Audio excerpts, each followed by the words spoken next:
grandpa has his comments turned off on every single video he has, almost like he's afraid to get responses or something. Yeah, I don't know. Anyway, so he's talking about atheists at the start, and he's like, what do atheists believe? And then he says, we probably don't believe in the afterlife, which makes sense if you don't believe in God. But I don't think that those two are conjoined. I think that there could be an afterlife without a God, and I think that there could be a God without an afterlife. So I don't think that believing in one means that you have to believe in the other, or not believing in one means that you vice versa, whatever. Anyway, so yeah. And then he goes on to talk about NDEs. Here we go. By being there at the same time that they were lying deceased in the hospital on the other table. Of course, we have. Okay, so NDEs. Here's the problem with every single NDE. There's multiple problems with it. Is, of course, what death is and how that's determined depends upon a various number of factors, because you can have heart death, your blood is not flowing, and that's a type of death, but brain death is far more poignant, and you can be brain dead for not that long before you can come back, but maybe some people can be gone for longer, but what sort of death? Because that's kind of important. But that's not necessarily included in these studies, quote unquote. And these studies are actually just reports that people have collected from the hospitals that have reported it. But many hospitals said, hey, this is an interesting thing. Let's put a test here. So they put in the operating theaters, they have like a piece of paper on the ceiling that's facing upwards, and there's words on the paper. And so if you were floating above yourself and you were floating through the roof, you could look down through the ceiling and see what was written on it. Others have put objects in a box on a shelf, and only, whatever's in there, nobody knows. None of the doctors know, none of the nurses know. And if they're able to say, hey, I saw these objects, they write down what they said they saw, or they record it with video and audio, and then they take the box down and see if they got it right. Well, here's the thing. Guess what? Nobody's ever done it. Nobody's ever gotten anything right.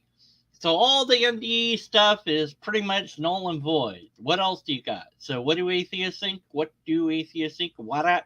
I think that these studies are inconclusive, and of course the NDEs is always aligned with religions that the person is aware of, or part of the cultural zeitgeist. It's very common that the Hindu has the Hindu afterlife and the Christian has the Christian afterlife. Very seldom does somebody have a different religious experience, but if they do, it's that they're very aware of that religion. So they're just not convincing. And of course, people have reported similar effects to NDEs in other cases where they're not dead. So it's a phenomenon of the brain, and until it can be demonstrated to be actually taking place, that's all it is. Have some pushback on the reports of near-death experiences.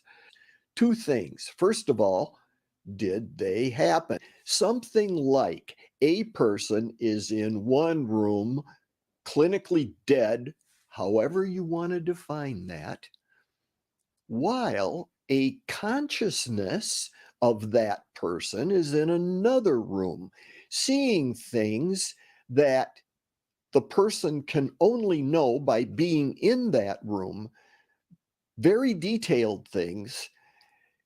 And then the person reports having seen those while clinically dead on a thingy in a different room. On a thingy. I love those technical terms. Well, unfortunately, no report like that has ever been published that I'm aware of. And if you had it, you could put it in your description, but you didn't, and you didn't leave your comments on, so I can't ask you for it. So because of those reasons, I'm going to shelve this as you got nothing. Let's move on to the next video. How do I know God is real? How do I know God is real? How do I know God is real? You don't know, you just believe. Here we go. Play the button now. Is God real? No, thanks for asking. It's a fair question. God, or the concept of a God, is talked about a lot. Yeah, what is it? Can you tell us what it is first? Can you no? You're not going to do that? Okay. But we don't see God, and we don't hear him. So can we really be sure that there is one? No, you can't. And not only can you not see or hear it, you cannot interact with it in any way at all, other than if you're quietly meditating, you might feel something. And sometimes we can get really curious about God's existence, especially when it comes to thoughts about death. Like, if there's a God, and if there's a heaven and a hell, where will we go? And can we know that for sure? Wow, that is a huge leap. So if there's a God, it's so funny because it's like related to the other video, talking about the afterlife. And well, again, I don't see these as having to be conjoined. I think that it's perfectly possible that if energy doesn't, energy just changes. So who knows if consciousness is just kind of a bunch of energy. Not saying that it is, but and then when it's not bound to the physical, then it's just groups with similar consciousness that's positively charged, or consciousness that's negatively charged, groups with consciousness that's negatively charged, or maybe the positive and negatives grouped together and they all kind of combined into one big whole, and perhaps you're aware of that, and it's some sort of afterlife of some sort. And it's very bizarre and different than this experience of reality is. It's a whole different experience, and who knows if you can communicate it or not, or whatever that's like. But you don't need a God for that. Could be that just that's the way it is. I don't know that it is. But then go from there to heaven or hell. Well, hell is actually invented by the early church. It doesn't appear in the Judeo-Christian Bible, but I know that many Christians think that it does. You have to do some amazing theology to get hell to materialize, and of course they changed the various depictions of the tempter or the judger to Satan so that there seems to be a coherent theme. They changed all that in the Bible. There is no Satan. That's an invention of the church as well. All of this is theology that you can't really find if you actually go to the original translation. So no, there's no hell because it's not in the Bible. And heaven, I don't know. That also isn't really talked about too much at all, except for a few things that Jesus said. So you're really hard pressed to actually find these ideas in the Bible if you actually care what it says. As a former Bible teacher, many of my students have asked me, how do you know God is real? He and doesn't. I normally respond with 3 thoughts. Thought number 1, you don't need to see in order to believe. But if you do see, then you can't help but believe. Once you see a thing, you go, oh, that's a thing that I saw. Now, maybe you're wrong about it, but you sure do believe that it's a thing. So yeah, I kind of do need to see in order to believe, or have some sort of test. So yeah. But that's not an answer to how you know something is real. That's a deflection. Like, you don't need to see it to believe it. Well, yeah, but that's a whataboutism, isn't it? Now, suppose we went to an art museum and imagine us seeing a painting of a really? Are we going to go down this road of look at the trees, look at the art museum? Okay, what? Give me the... this is... the artist? Give me direct evidence that there was an artist. Yeah, that's not analogous because we know people create art, and now AI creates art. So it could have been a computer simulation for all we know. I've found people always believe in what they don't see. Yet many people don't like to use that logic What? when it comes to the subject of God. They always believe what they don't see? What? Wait, what did I miss? When? How?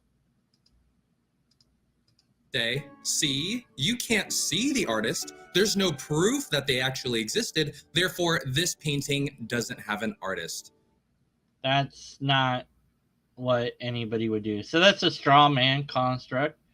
Then there's just asserting that someone was responsible and doing the old watchmaker analogy and appealing to all that stuff. And, this is typical stuff. Buildings, arts, recipes, blah, blah, blah. Yeah, okay, look, we understand all the body stuff. All that's from evolution, so none of that needs God at all. But this is just a appeal to design. And this is the design, intelligent design argument 101 is, I don't understand all this stuff. Must be God. And then DNA is really long, which is a bug, not a feature. And what else? Look at there it is. There's the fucking trees. There's the fucking trees, man. And let's just straw man and what biological evolution is all about, and we'll just pretend that I don't know what thought two was. What was thought two? Jesus is God, and there's plenty of evidence for his existence. No, there isn't. Not even a little. So we're gonna file this one under you failed to prove any point in any coherent manner, and you suck. So let's go to the next one. Let's see if they have. The atheist is unable to explain this without God. Oh yeah, let's see what this is. What is a materialist atheist? I don't know.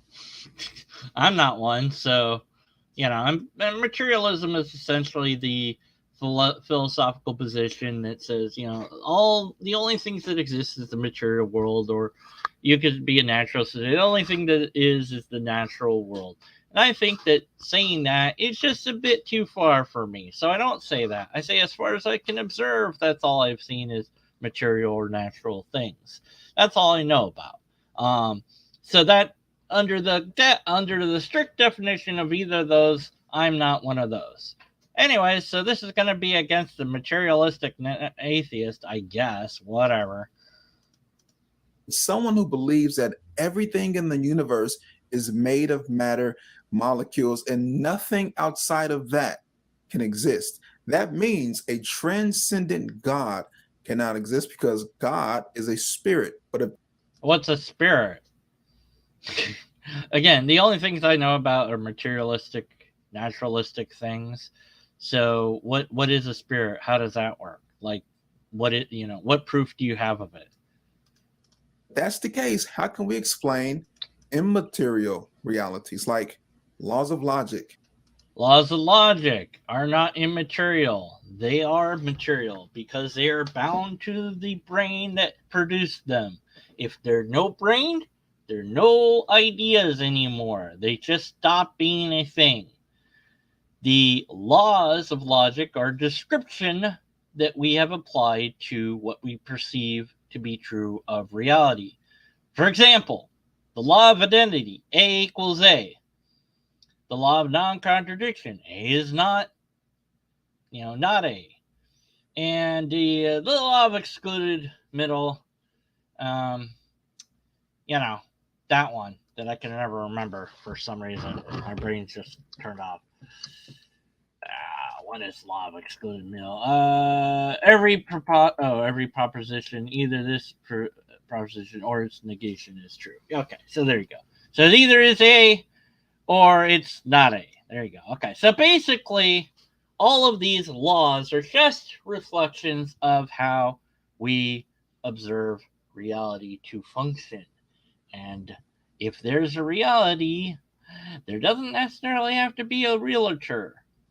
So if people weren't, the so-called laws of logic wouldn't be something, and again, we're assuming that humans are the only intelligence. Goodness, hopefully hope that's not true. But at any rate, before we existed, before humanity was, the universe seemed to do just fine without us, to have math and laws of logic and all that. It worked just fine on its own. And it will work just fine once we're all gone, unless we see the universe and spread out, which, that would be kind of cool if we did that. But at any rate, so those abstract ideas are just that. They are ideas. But the way that reality is would still be that way. It's just nobody would be there to recognize it or label it. But that doesn't mean it's not physical, because it's completely based upon the physical reality, one, and it can only be actualized into words if there's a brain to do so. So there you go. It's completely and utterly physical. There you go. Laws of logic are physical. End of story. Good game. And I did explain that without God. So yeah. Morality, love, justice, the conscience. What happened? Oh. Those things are objectively true. Yet, if you're a materialist atheist, you have no grounds to justify their existence, but you use them every single day. Now, I know. Isn't that funny how I just did the thing you said I couldn't do? Well, I filed that under you've lost and I won. Okay, so last video. Does God exist? The astonishing truth about God's existence. I'm the only one that commented on this video. I was going to do a thing, and then the power flickered on and off, and internet connection went crazy, and then I couldn't do this. This is probably the worst one. Here we go. Does God exist? No, thanks for asking. It never gets old. The question of the ages. Does he exist? Who? Well, what? If He? you've been a part of any of my content at all, and you've seen anything on my channel, you're going to know that I'm going to say, yes, of course he exists. How do you know He's that? real. How do you know? He's awesome. How do you know that? Whoopsie. And he's powerful. And he's everything that they say he is. But oh yeah, he says everything they say is. Well, I say that God doesn't exist. So then, if God is everything they say he is, and I'm a they, then I just said that God doesn't exist, and that means God also doesn't exist. So you might want to rethink what you just said. But you might ask, well, how do you know? How do you know that he exists? Isn't that funny? Like, all these videos are asking the same thing. It's like, how do you know this? Yeah, you don't know. You believe.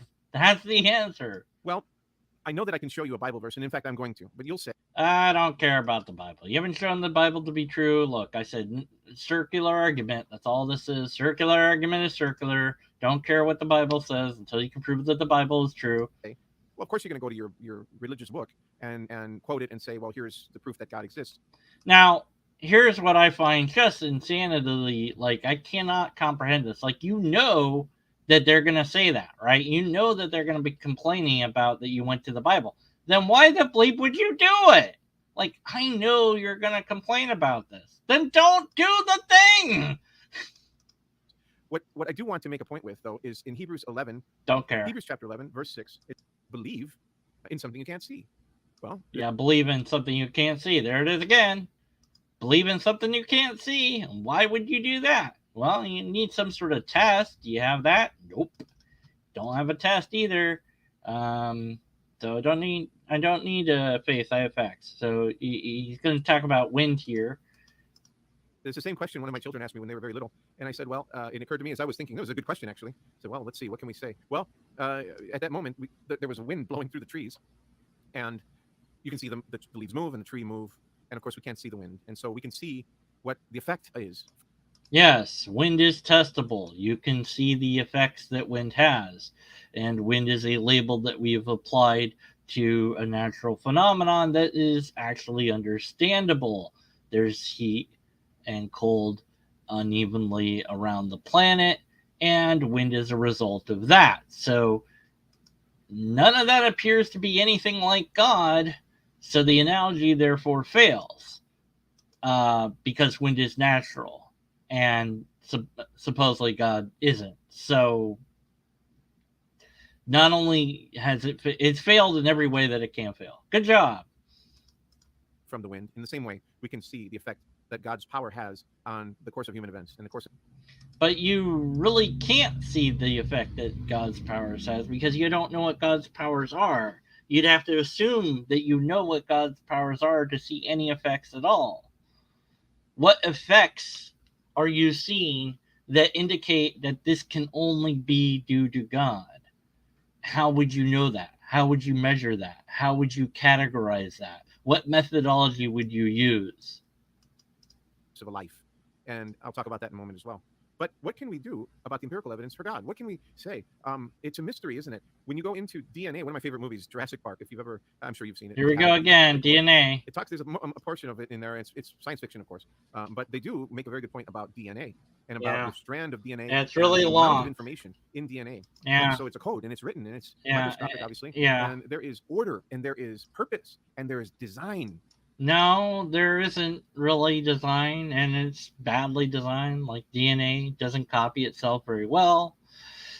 CRISPR, an emerging technology, aims to actually be able to fix that. They've done, and I don't know that they're doing it on humans yet. They're probably still in trials or whatever.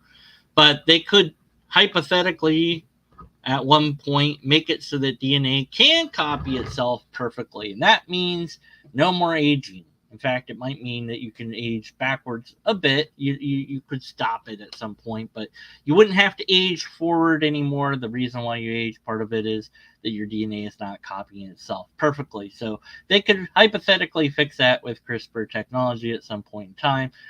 Whether they can apply it to those of us that are living or they could only apply it to the children, who knows? I don't know. But regardless, you're going to have basically immortal humans. Except for the fact, well, immortal in terms of just age, but of course, mortal to other methods could end their existence.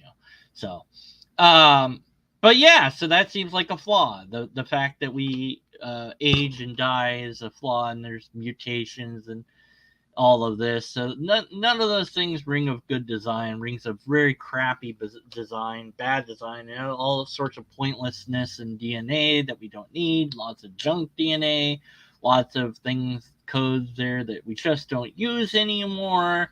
And all of it points to evolution, not to any designer at all. And if you understood evolution, you would know that, but I guess you just don't. In DNA, the very roadmap, the very blueprint by which all living things, it has the code for every living thing. A frog has a DNA that says you are a frog. What's more, you are this individual kind of frog. What's more, not only are you this individual kind of frog, but you're this individual kind of frog with these temperaments. In the same way, human beings, we're all very unique. We're all different. Your fingerprint, there's no one like your fingerprint. There's no one that has the same fingerprint that you have. And there's nobody that has the same DNA that you have. That's why science has advanced to the point where, and criminal justice has advanced to the point where, if, the design and how it's evident and self-evident that, and they became very, very angry with me. We were in a meeting, and it was a person who presented himself as a theologian. He became very angry, and he wanted to argue the point that it was self-evident. And I didn't know what to make of it. And it occurs to me that there are people who have a vested interest in believing that there isn't a God. And who are those people? Well, if there is a God, and if it's the God that we see presented to us in the Bible, and if it's this perfect, transcendent, all-powerful, all-knowing, omnipresent, everywhere at the same time, God, who presented himself in the person of the Father, the Son, and the Holy Spirit, if all of that is true, then there is such a thing as sin. Unfortunately, there are people that love their sin. They love it. The old classic, you just want to sin trope. I don't believe in sin. I don't believe in the God that you're talking about. I don't love sin, whatever the hell that is. I don't know what the hell sin is. But God has, there's like, 613 laws laid out in the Old Testament. And all that's done away with by Jesus with a new law. Love your neighbor as yourself. Although Jesus also says that none of the laws are gone. So I guess it just depends which theology you subscribe to. But regardless, I don't believe in any of that, so it doesn't apply to me. So it's just this self-defense barrier of trying to understand that people don't believe. It must just be because they love sin. Oh, well, what about the non-Christians? They also love sin, and that's why they're not Christian?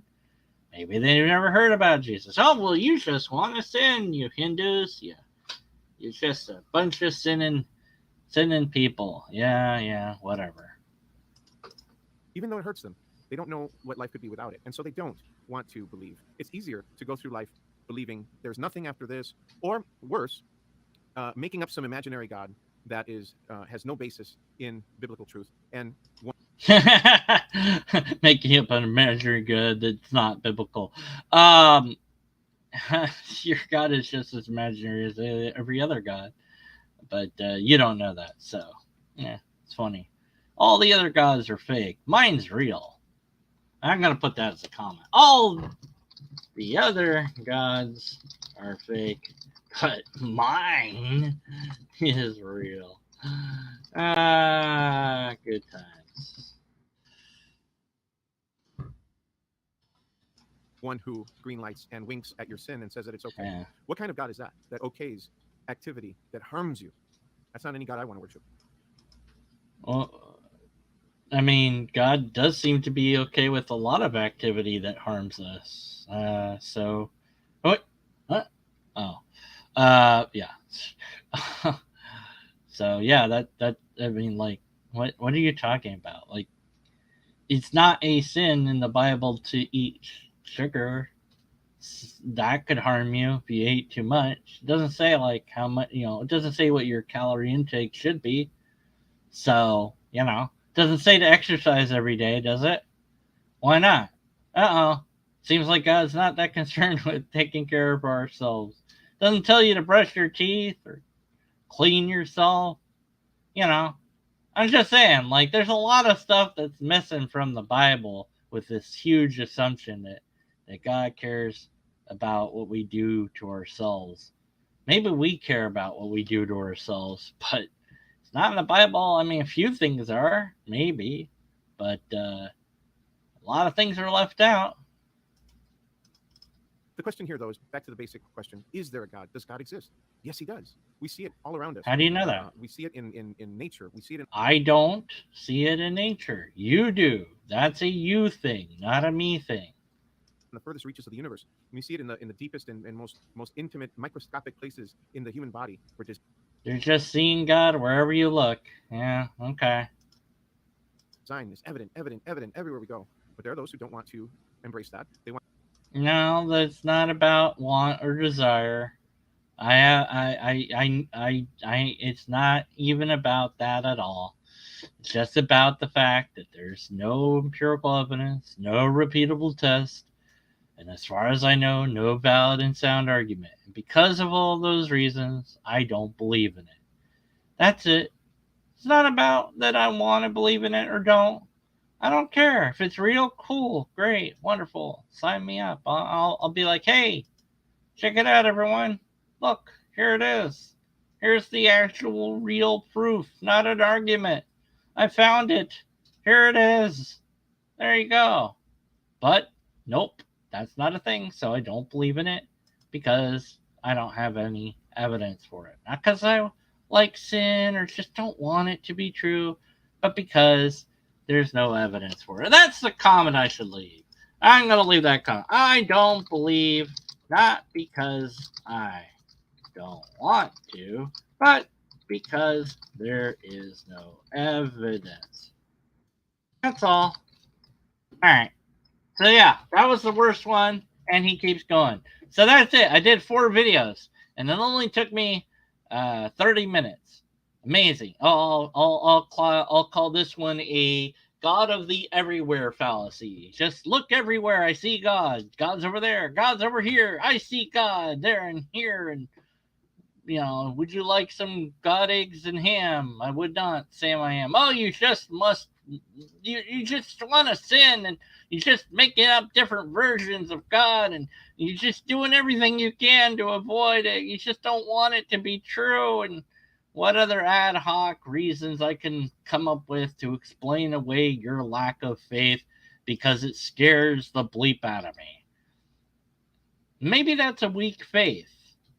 Maybe that's what it is. The apologist just is afraid of the non-believer. They're just like super afraid of us because, like, They're like, their faith is based on this bizarre idea that they have evidence, even though they're not supposed to have evidence. They're supposed to have faith. But they kind of want evidence, and they know that there isn't evidence, so it causes some cognitive dissonance there, and then they get really upset and afraid of the non-believers. Like, how can you exist? It must be that you just, you want to sin. No, that's it. No, or you just hate God, or no, wait, you don't want God to exist because you don't want to submit, and all these other deflectionary tactics that they do in their brain because they can't empathize with us. They can't put themselves in our shoes and think about what it would be like to not believe even for a moment. But if you really were sure about God existing, then pretending that you were stepping into the shoes of a non-believer and be like, what would it be like to not believe in this? It shouldn't cause you any anguish, because you're like, this is just some experimenting. I'm thinking, I'm imagining this. I'm pretending. I'm an actor stepping in a role on the stage, and that doesn't bother me. Actually, that kind of brings up a little thing. When I was a Christian, there was a play that I had to do where I had to say something like, I had to say God a lot in the play, and oh man, how do I do this? Like, I don't want to blaspheme. So I was like, hey God, I'm going to say your name. I'm not blaspheming, right? You forgive me, right? So I can do this, right? And then I said it, whatever. I was like, oh, well, as long as I prayed about it beforehand, I'll pray again afterwards, and then I'll be fine. And I think I stopped praying the second or third time I did that play, because God didn't seem to mind that much. I mean, why did I need to pray? God knew that I wasn't blaspheming, So God was probably cool with it, But I needed to do that for me. I was uncomfortable. If God exists, why would it care if I blaspheme it? It's God. Yeah, go ahead, say my name, whatever. Take it in vain. Do whatever you want. I don't care. I'm God. I'm big enough to receive some insults. I'm big enough to receive all the insults. Bring it on, baby. What's your argument? God would be like, that's a good one.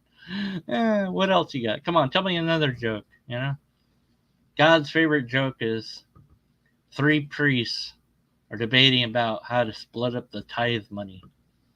The priest says, well, we'll put half of it here and half of it there, and we'll flip a coin, and whatever, if it's heads, we'll keep, that half will be for God, and the other half will be for us.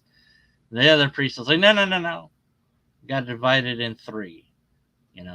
One for you, one for me, and one for God. The third priest, he's like, wait a minute. There's 3 of us. It should be 4, first of all, but I got an idea. We'll throw the money up. Whatever God wants, he keeps. And they're like, yeah. God's like, yeah, I don't need money. Because they throw it in the air, and, well, it all comes down, and so they take it home, and they're rich. God didn't keep any of it, because God doesn't need money. God doesn't need anything. God doesn't need us. Doesn't need your faith. It doesn't need anything. It's God. But you might need that. You might need X, Y, and Z. And if there is a God, then it lets you need those things, and it provides you a thing that gives you the things that you need. Maybe that's a way to look at it. I don't know. I don't believe in God, so I'm just throwing stuff out there as possible things that one could do. But when it comes to these bad arguments for God, all we can do is say, well, maybe there's a God. I don't know if there is, but I do know that I have to be skeptical of your conclusions. All right. And that was a good one. All right. Only 35 minutes. I could have ended it at 30 minutes, but I didn't. Oh, it's still going. Oh, no. I do that every time, don't I? Whatever. Not every time, but I do it a lot. And then